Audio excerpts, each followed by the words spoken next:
Well, if all else fails, try again, right? So here I am. I've got some source code that I've made modifications to. Made my own specialized mod to Grand Theft Auto. Let me show you what it does first, and that way I can turn off Dev Studio so I can look at Grand Theft Auto. And here's what we do.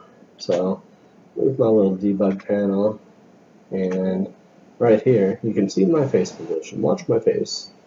Whee! So hands free. If you can't see, based on my position, it's actually capturing my face.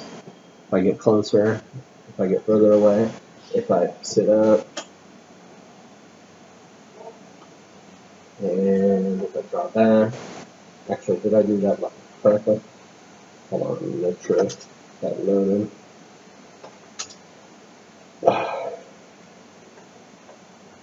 Reset this, but I don't think it was moving on the z-axis, so I just made a modification to it. So let's try this again.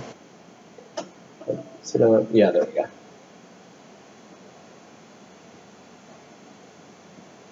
So this is inspired by Doctor Who, an episode that had the Doctor along with Clara Oswald walking into the museum in London, and they ended up taking a look at this three-dimensional painting that was created by the Time Lords.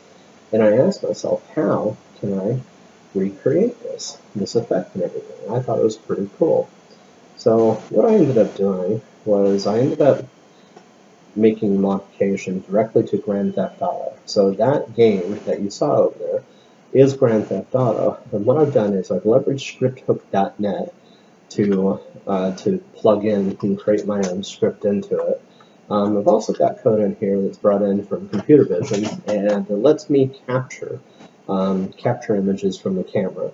Now, I can't have two captures going on the same computer at the same time, and I just went through this entire dialogue, not realizing that the other computer wasn't capturing. So I'm capturing on one computer the video that I'm actually going to post-process and overlay this with the video itself. So you're going to see my face movements and everything that's going to be synchronized to the video.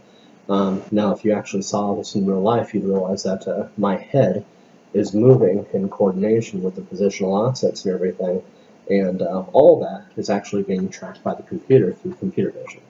So how that's actually done is, first off, I've got this capture here. That capture is capturing right here at a lower resolution. I can capture up to 1920, basically 1080p. I can capture up to, but I'm actually dividing that by 5 because you get to better frame rates like that. I think it's getting 15 frames per second, if that, at the higher frame rate. So if I decrease that to this or even less, I get better frame rates, but I get lower resolution captures. So that's why you're seeing a little bit of the jitteriness. If I could actually increase that resolution, you'd definitely see something better, from that perspective and everything. And with that, I'm actually setting the capture properties right there. And then, if you look forward a little bit, you'll see, first off, that was my first effort and first try to actually get the current to XYZ positional offsets and everything.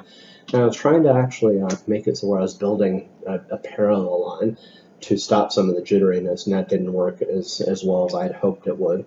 But really, here's where it actually starts working. So the is capturing camera, that's actually toggled by the F12 key, and I'll show you where that gets toggled if it does, if you're a code freak like I am. So I look for the key code F12 and I toggle it, and I tell it to initialize the camera if that's the case. And in here, what I'm doing is I'm capturing a frame that's actually coming from the current the capture right here. So there's a query frame that actually captures that frame. From there, I'm taking that frame and I'm saying, is there any faces on this frame that I'm actually looking at? Now there can actually be multiple faces, but right now I'm only testing for one. The reason for it is it's a whole lot easier to do triangulation for certain faces position and everything if you just have one face to work with and you're not tossed back and forth between two, particularly if you're changing the angle of the perspective of the viewer and everything based on the positional offset. So with this, the first time I'm actually gathering the face rect, and actually for every subsequent time everything, and that's the rectangle of the face that's actually been detected through the camera. And the first time I pass through this, I'm actually saying, okay, I'm going through destroying all the cameras that are actually, this is Grand Theft Auto, mind you.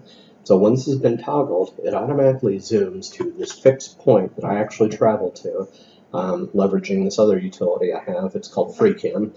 With that, I obtained the XYZ positional offset for both the thing I was looking at, which is right here, the lookout point, that's the Hollywood sign, and it's basically front and center right in the Hollywood sign, and then the position I want to look at it from.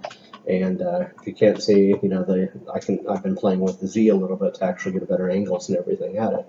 And I just tell the camera, hey, point at that position and everything, and then preserve, you know, that initial XYZ position that I'm actually looking at. You know, with this is considered front and center, the center point of where I'm actually starting from. Now from there, what I'm doing is I'm saying, okay, you know, we have the start rect position. That's the initial position that's acquired right here. For the first time, this actually captures the face. And, you know, so when I hit F12 and I toggle F12, boom, it'll capture the XY offset for that. And it'll say to me, at this point, this is the starting left position. And then from there, any deviances, left or right, is going to end up with a number that's going to be negative or positive based on this equation or everything. And because of the fact that I'm trying to actually emphasize the movements and everything, I'm scaling that by a factor of 10. You know, because I really want to see the head tracking, and when I move side to side, you know, I want to make sure that it's pretty profound, at least now in the test stages and everything. So with that, the other thing I'm doing is just basically maintaining a Z position that's based on the top of the rectangle. So there's a problem with this, you know, with the Z. If I actually move closer, the rectangle is going to get bigger, and not only that, but the top of the rectangle is going to be moving closer to, you know, to the top, and that presents a little bit of a problem. If my Z doesn't change, my head maintains the same level, it'll still make it so where the box gets bigger. So I've got a little bit of a calculation problem to figure out based on that perspective and everything. And then I have then I set the, you know, so that's neither here nor there. This is a proof of concept to basically make sure I can actually track the position on a dynamic basis, make modifications to Grand Theft Auto through the script hook, and based on tracking information coming from the camera. And then from there, I set the camera's position, which basically is going to be offset. So it's going to start with the incur XYZ, which is the position that's captured, which is front and center, and then offset it a positive or negative amount based on the current XY position. So current XY position will either move this way or this way, and or this way and this way. And at that point, I'm just making calculations based on, for the Y, the width, and why I'm doing that. Really, the one that does matter the most at this point is definitely the X position. I've got some stuff to figure out with the Y and the Z, but the X position is the most critical here. I could really do without the Y and the Z right now. But yeah, so this will actually move the current location that I'm looking at from the camera perspective. It'll move it this way. And, you know, of course, this way too, based on, you know, my being close and everything to it. And at this point, I could point at it from there. So let's say I only move on the x-axis. I'm going to get a problem here because of Mr. Pythagorean here. So if I actually make that modification, I go back to OBS, I turn off that, come back in here, I reload it. Now at this point, I'm going to reset it. Now you're only going to see X positional changes. So if you see me get closer, it's not going to show me getting closer. It's not going to show me getting further, but you will see the positional changes here.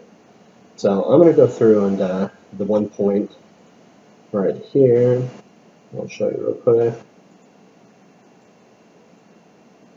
Going back here, the emphasis. So this is, I'm going to change this to 5.0. So I'm going to diminish the amount that it's actually scaling the movement and everything to make it so where the movement isn't as strong. So I'm going to have that. Come back in here. Turn the studio off, reload it in Grand Theft Auto, and make sure we're debug panel, face cam on, there we go, and same thing. So as you can see, I'm not moving as much, and it's definitely a little bit smoother that way. So 5 seems like it's a good amount. But what I've noticed is there's a couple things. I definitely need some kind of way to determine depth. And probably going to have to figure out some calculations and everything to figure out variance from an offset position and everything. Depth is a little bit trickier to, for me to understand than I thought it would be and everything. And the other thing I'm going to have to figure out is how to handle the z-axis. And what I love the idea is recreating that painting that Doctor Who has. So if you haven't seen that episode, just look up 3D painting in Doctor Who in the London Museum, and just see the effect that that thing has. And that's more or less what I'm trying to create. Now, the goal here is smooth. And this right here is butchy as fuck, if you can't see it. It looks cool, but it's still lacking, just because I'm trying to figure out how to actually make it consistent. Now, one thing I can certainly do is turn off the heads-up display. So, I'll come in here, settings, display, where's my head? Turn it off. I'll turn off radar. And let's see.